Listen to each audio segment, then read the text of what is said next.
It's this, you know, so you don't have to skip ahead. I hate when people don't just get to the point, but obviously this video is going to talk about why this is the best loadout. I don't just expect you to take it on faith. So first off, Battlefield is a game where you have the freedom to play to your strengths.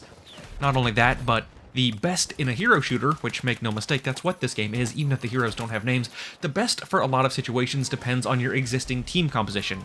If you've got no one running drones on your team, I'm sorry, but the best thing will always be to run a drone, and if your drone dies, kill yourself and run a new drone. Hands down, there's not...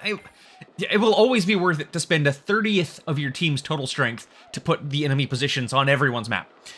Problem is, that's not fun. Maybe it is for like 2 seconds, but definitely not all the time. Luckily, a lot of times someone else is running drones, or medicing, or filling other important roles.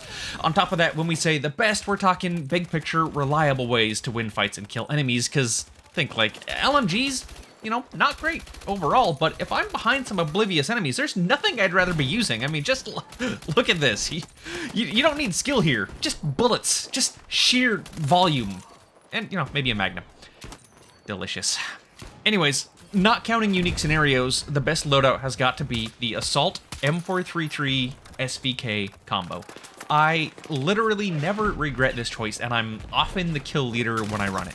I've said it before, and I'll say it again, the best thing you can do in these relatively balanced team shooters is to play something adaptable, and that's what this is. Every other class is kind of limited to a short to medium range, except snipers, obviously, but they're limited to long range. Everyone's limited, but the two-gun assault loadout is adaptable to either range. You win short range, you win long range. But the guns themselves do matter, so let's talk about them. First off, your assault rifle. The assault class gets a bonus while using assault rifles, so that gives you a slight advantage in a lot of fights, and technically, the assault class itself is an element of this loadout, so here are some other things that assault gets, but even without this stuff, running these two guns, so it's already worth it. The faster healing and capture time is no joke, though. I slept on that for like my first 100 hours, and now it just seems so good. Anyways, I think the M433 is the best assault rifle. It gets pretty hard to quantify this when all guns try to be balanced one way or another, but I just win when I use it, and I think it has something to do with the rate of fire and the recoil pattern. Like any other gun, you fire your first shot and then you're wrestling with recoil, but I think the M433's second bullet almost always lands as long as the first one does. Like, I have a bunch of clips where I'm shooting in little bursts, and I'm usually getting 50 damage instead of 25, or, you know, sometimes they're headshots or leg shots. Or it seems like I'm getting 2 hits instead of 1. So I think that's the magic sauce that makes the M433 different, but I don't really know. It's mostly just a feeling. And I could, and will, show you footage of me cleaning house with the M433, but that's not really going to tell you much. I can cherry pick examples of any gun, because it's pretty damn hard to say for certain I wouldn't have gotten a kill if I had been using something else. It's just pretty good at cleaning up groups, and I feel like I win coin tosses all the time when I'm using this gun. Now, the SVK, it's such a good gun. It does require some unlocks. It's not great in the beginning, but basically with each unlock you are increasing its effective range, and the range is why it's good. This thing's just a sniper rifle. I counter snipers with this gun all the time. It's actually better than a sniper rifle, in my opinion, unless you're looking at ranges over 400 meters, which is literally just Operation Firestorm.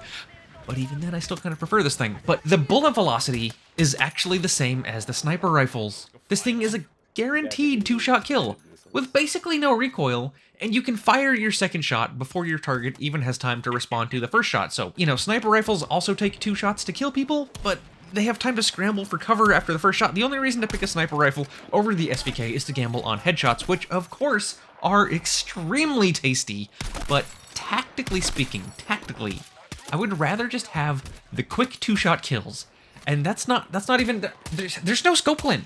Only sniper rifles have scope glint, so even with a 10x scope, especially with a silencer, people just actually have no idea where they're getting shot from when you use this thing. Like, do you know how good this is? This thing is, in my opinion, better than a sniper rifle, but oh no, you can't use sniper rifles in your offhand as assault because that would be too OP. Like, oh no, I have to settle for this DMR for the SVK. Really, for the better gun. Oh God, say it ain't so. Anything but that. It's just like, so Anyways, put those guns together and you're just a demon at any range. Pretty much the only thing that consistently beats you is shotguns at super short range. Maybe like the KV-9 also, but those are relatively rare. And once you know someone's using those guns, you can just try to adjust your playstyle accordingly. The thing with this build is that you just don't even realize how often someone is just barely out of assault rifle range. Like, every map is built with this slightly longer than medium range distance in mind, which is probably for balance reasons. It lets you see people darting into cover, but you can't, like, kill them right away, so you gotta, like, move forward and pick a spot and engage them, and just with the SVK in your back pocket, you don't have to do that. You just kill them. You just kill them. And, like, it's obviously supposed to be balanced, such that that's where snipers become glass cannons. Sniper rifles can kill really effectively at this range. If you didn't know, each sniper rifle, not counting the Mini-Scout, has an effective range where even a body shot is an insta-kill. If you ever see the rainbow scope glint, it means that you're in that sniper's insta-kill range, so watch out. But this range is so close that people can just walk 5 meters towards you and then kill you with their assault rifle. When you play sniper, that's just when you have to be falling back, but as an assault, you just switch to your M4 and now you're fighting on even terms, which I honestly think also provides a sort of psychological advantage, because they were expecting to crush a sniper, but instead they get a face full of M4. Now, let's talk mods. You want to prioritize recoil control and then personalize from there. I spend 35 points on the most expensive vertical grip, 20 for the fastest ADS barrel, but it's a toss-up between this one and the other ADS barrel that trades mobility for better hipfire, because I do hipfire sometimes, but it's cheaper also, so you can use those 5 points to get a larger magazine, but I don't know, kind of preference here. I move when I shoot more often than I run out of ammo. Definitely not always, though. Damn it, there's so many of them! And then the silencer, I just always have I have a silencer on everything. It's never something you notice while you're playing. You just run a silencer and then look back and you're like, oh yeah, and more often it's when I stop using my silencer, I look back and I was like, oh, people were just killing me out of nowhere way more often. Because a silencer, it just makes it you not seen, when you shoot, you're not seen on the map from as far away, so people are less likely to just come out of the woodworks and find you after you shoot. So you never really notice it, you just feel the general vibes. Plus a basic scope. I can't afford any ergonomics with this build, and I don't like lasers and flashlights. Dude, I kill people often because their lasers give them away. So for me, it just becomes a chore. I'm always turning it off and turning it back on, and it doesn't matter. You can't afford it with this build anyway. Now, SVK. Also running a silencer for the same reasoning, though I spend the extra $5 for the one that increases precision, because why wouldn't you? The extended barrel, faster ADS, and significantly increases projectile velocity. This is what's getting us closer to becoming a sniper rifle. Almost 200 points or miles per hour or whatever that stat is. It's 900. Again, most expensive vertical grip for maximum recoil control. A 10x scope because anything closer and you're just going to be using your M4. The bullets, I have long range, which says it reduces drag, whatever that means, because it doesn't seem to alter the velocity stat. And the internet says that it means it has less of an arc, but in real life, you get less of an arc by just going faster. A bullet will always fall to the ground at the same speed, so you can't have the arc. I'm not gonna... So, who knows? Anything goes in video game land. I mean, by Battlefield logic, a bullet is less likely to land in the center of your scope's crosshair because your legs happened to be walking when you pulled the trigger? Wait, what? Anyways, the rest. The other gadget, the pistol, your grenades, the knife, whatever. Those are all preference. None of that matters for this build. Lastly, let's talk about the downside of this build, which is ammo. If you didn't know, running 2 guns splits your ammo capacity between those 2 guns, and especially at first, you're gonna run out a lot, but you do have options. Obviously, you can refill from a teammate's ammo box, and as you run this loadout, you're gonna naturally get better at noticing enemy ammo boxes. So top up whenever you can. You get better at it and you see it more often. Even medics that aren't dropping their ammo box, you can still press use to reload on their body, so keep that in mind. The other option, my personal favorite and constant fallback, is backtrack to the last medic you killed, maybe someone in front of you, whatever, take their kit, drop their ammo box, and then swap back to your original kit.